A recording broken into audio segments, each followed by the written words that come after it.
warahmatullahi wabarakatuh. Pada kesempatan kali ini, kami dari kelompok 13 yang beranggotakan saya, Trevina Wigianiska, Saudara Muhammad Alfian Eliasa, dan Saudara Zidni Ilman Nafian akan mempresentasikan sebuah materi dengan judul Sosioantropologi Agama dalam Arus Global. Materi ini terdiri dari 3 pokok pembahasan. Pembahasan pertama yaitu arus globalisasi.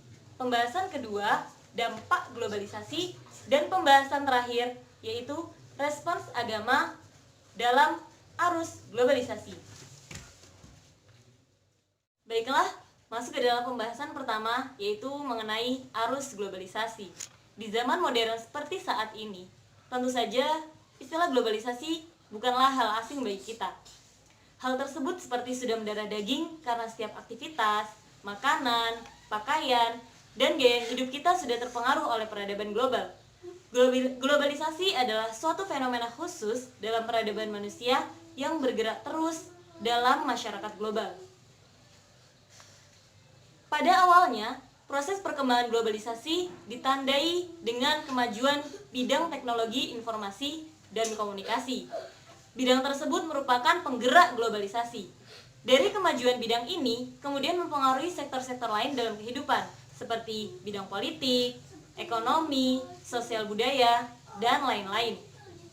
Contoh sederhana bisa kita lihat dari teknologi internet, parabola, dan TV. Orang di belahan bumi manapun akan dapat mengakses berita dari belahan dunia yang lain secara cepat. Hal ini menjadikan interaksi antar masyarakat dunia secara luas, yang akhirnya akan saling mempengaruhi satu sama lain. Menurut pendapat Krishna, dalam jurnalnya yang berjudul Pengaruh Globalisasi Terhadap Pluralisme Kebudayaan Manusia di Negara Berkembang, sebagai proses, globalisasi berlangsung melalui 2 dimensi dalam interaksi antar bangsa, yaitu dimensi ruang dan waktu. Ruang makin dipersempit dan waktu makin dipersingkat dalam interaksi dan komunikasi pada skala dunia. Teknologi informasi dan komunikasi adalah faktor pendukung utama dalam globalisasi. Perkembangan teknologi begitu cepat sehingga segala informasi dengan berbagai bentuk dan kepentingan dapat tersebar luas ke seluruh dunia. Oleh karena itu, globalisasi tidak dapat kita hindari kehadirannya. Globalisasi tidak terjadi secara otomatis, tetapi ada beberapa faktor penyebabnya, seperti 1. Ilmu pengetahuan. Dengan ilmu pengetahuan, akses informasi dan transportasi dapat dijangkau dengan cepat dan mudah tanpa sekat ruang dan waktu. 2. Pasar bebas. Transaksi ekonomi lintas negara dapat dilakukan secara online. Kemudian 3. Imigrasi penduduk. Imigrasi penduduk menjadikan warga lokal terbiasa dengan budaya asing yang baru. Dan terakhir, transparansi pers. Pers sebagai penghubung informasi kepada masyarakat dunia. Kehadiran globalisasi tentunya membawa pengaruh bagi kehidupan suatu negara, termasuk Indonesia. Pengaruh tersebut meliputi 2 sisi, yaitu pengaruh positif dan pengaruh negatif. Pengaruh globalisasi di berbagai bidang kehidupan seperti kehidupan politik, ekonomi, ideologi, sosial budaya, dan lain-lain akan dipaparkan oleh Saudara Muhammad Alfian Eliasa. Saya berterima kasih pada Saudari Trevina yang telah memberikan kesempatan saya untuk menjelaskan materi yang akan saya jelaskan ini. Saya akan menjelaskan tentang dampak globalisasi. Globalisasi yang berarti proses integritas internasional yang terjadi dikarenakan adanya proses pertukaran cara pandang, pemikiran, serta aspek budaya terhadap dunia, yang dimana dalam proses tersebut memberikan dampak yang memunculkan suatu perubahan sikap, nilai, dan perilaku pada masyarakat. Adapun dampak positif dari globalisasi di antara lain di bidang ideologi, nomor 1 dapat mencontoh tekad suatu negara lain dalam menentukan arah dan tujuan cita-cita suatu bangsa. Nomor 2 dapat mengetahui berbagai ideologi dari berbagai negara. Di bidang politik, nomor 1 sistem pemerintahan semakin terbuka dan terciptanya demokrasi. Dengan sistem demokrasi, rakyat diberikan kesempatan untuk berpartisipasi dalam pemerintahan dan juga rakyat diberikan kebebasan untuk berpendapat dan menyuarakan aspirasi mereka kepada pemerintah. Ketiga, setiap negara bebas menentukan sistem politik yang dijalankan. Misalnya Indonesia yang memiliki sistem politik demokrasi dan politik bebas aktif. Di bidang ekonomi, peluang usaha internasional semakin terbuka lebar, sehingga para pengusaha dapat menjangkau pasar di berbagai negara. Nomor 2, peningkatan perdagangan internasional dan juga kegiatan pariwisata dan lain sebagainya. Nomor 3, terbukanya pasar bebas untuk meningkatkan kegiatan ekspor dan impor. Di sosial budaya, semakin tinggi masyarakat untuk menjunjung hak asasi manusia. Nomor 2, semakin tinggi rasa solidaritas antar bangsa di berbagai negara. Kemudian dampak negatif dari globalisasi di bidang ideologi. Nomor 1, lunturnya rasa nasionalisme. Hadirnya ideologi asing yang masuk ke sebuah negara berpotensi menghilangkan rasa cinta terhadap tanah air, karena ideologi asing yang dijunjung tinggi akan menyampingkan ideologi dasar yang telah dianut oleh sebuah negara. Nomor 2, masuknya ideologi asing ke sebuah negara. Ideologi asing bisa berbentur dengan ideologi bangsa yang asli, sehingga bisa menimbulkan suatu konflik. Terus kemudian di bidang politik, kebebasan yang tidak dibatasi. Hal ini bisa menjadi suatu hal negatif ketika dilakukan secara berlebihan. Misal, demo yang berlebihan tuh dapat mengganggu kepentingan umum. Mau nggak mau, suatu demo yang berlebihan memang dapat mengganggu kepentingan umum yang lain, misal perdagangan lain nggak bisa lewat gara-gara ada demo sebagainya macam. Kemudian meningkatnya konflik di berbagai negara. Sistem demokrasi sebuah negara yang belum dewasa dapat menimbulkan gencarnya provokasi dan berpotensi membuat pergolakan politik di berbagai daerah. Tentu hal ini menimbulkan konflik dan dikhawatirkan bisa menghancurkan keutuhan suatu negara. Kemudian di bidang sosial dan budaya, meningkatnya kriminalitas. Lingkungan yang tidak sehat dapat menimbulkan tindakan yang tidak terpuji. Contohnya, masyarakat yang berperilaku individualistik serta kebiasaan konsumtif dapat melahirkan kecemburuan sosial dan menimbulkan tindakan kriminalitas.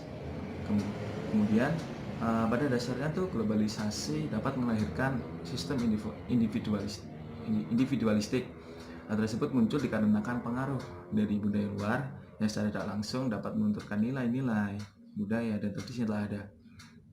Kemudian kehidupan petani mulai ditinggalkan karena masyarakat agraris yang beralih menjadi masyarakat industri. Kemudian di bidang ekonomi, produk impor dapat membuat produk lokal kalah saing. Saya nggak langsung ya, produk impor biasanya relatif lebih murah daripada lokal, sehingga masyarakat cenderung untuk membeli produk impor daripada lokal. Munculnya kapitalisme di suatu negara di mana perekonomian dapat dikuasai oleh pihak bermodal besar. Tidak bisa dipungkiri di zaman sekarang ya, kapitalisme itu telah banyak di mana-mana. Misal contoh di suatu perusahaan, maka pemilik perusahaan dia akan memberi keuntungan memberi masukan kepada buruhnya, misal gitu. Gaji itu biasanya lebih sedikit. Padahal kalau kita pikir secara rasional, buruh itu memberikan dampak yang besar pada perusahaan, tapi kenapa diberikan upah yang lebih kecil gitu. Gaji mereka buruh tidak sepadan dengan petinggi-petinggi yang di perusahaan. Nah, itu salah satu contoh kapitalisme yang ada di perusahaan. Dan itu lah banyak terjadi di era globalisasi ini. Mungkin sekian yang dapat saya jelaskan tentang dampak globalisasi. Sebenarnya mungkin banyak sekali dampaknya, tapi saya hanya mengambil sebagian yang mungkin sering dijumpai oleh teman-teman sekalian. Kemudian penjelasan akan diserahkan kepada salah satu rekan kami. Terima kasih. Bismillahirrahmanirrahim. Baik, di sini saya akan menjelaskan respon agama terhadap globalisasi. Berbagai komunitas agama, baik di Indonesia maupun di negara-negara lain, memiliki keprihatinan bersama menyangkut globalisasi. problem globalisasi perlu mendapat perhatian serius dari semua kalangan, terutama komunitas beragama. Sebab dampak negatif yang ditimbulkan globalisasi bila ditinjau dari berbagai sisi, baik sosial, budaya, ekonomi, politik, maupun media, telah melahirkan perilaku negatif pula dalam kehidupan manusia. Arus globalisasi saat ini berkembang merupakan keniscayaan sejarah yang melanda semua umat manusia. Yang perlu dilakukan saat ini adalah menekankan pentingnya pembangunan solidaritas kosmopolitan bagi umat manusia. Dalam menghadapi globalisasi, semua individu hendaknya melihat dirinya sebagai bagian dari masyarakat internasional, sehingga bisa membuka diri untuk bekerja sama dan memperhitungkan kepentingan pihak-pihak lain di dunia. Dalam konteks agama misalnya, merujuk pada pandangan sejumlah pemikir keagamaan, terdapat dua respon agama terhadap globalisasi yang tampaknya berlawanan.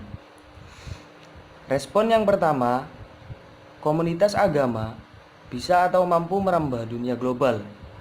Artinya, mereka menerima globalisasi sebagai bagian dari proses hidup yang sudah digariskan Tuhan, dan manusia sebagai khalifah ditugaskan untuk mengawalnya.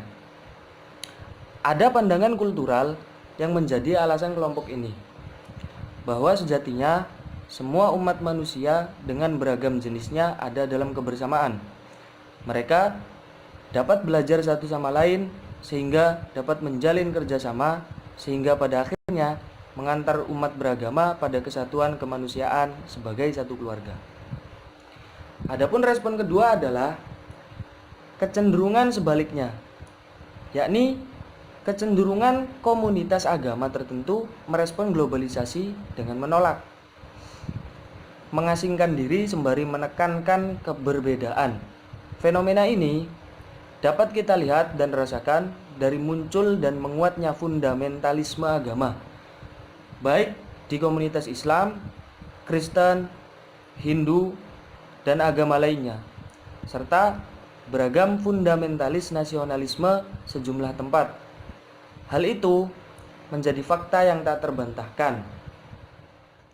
Sekian presentasi dari kelompok kami. Assalamualaikum warahmatullahi wabarakatuh.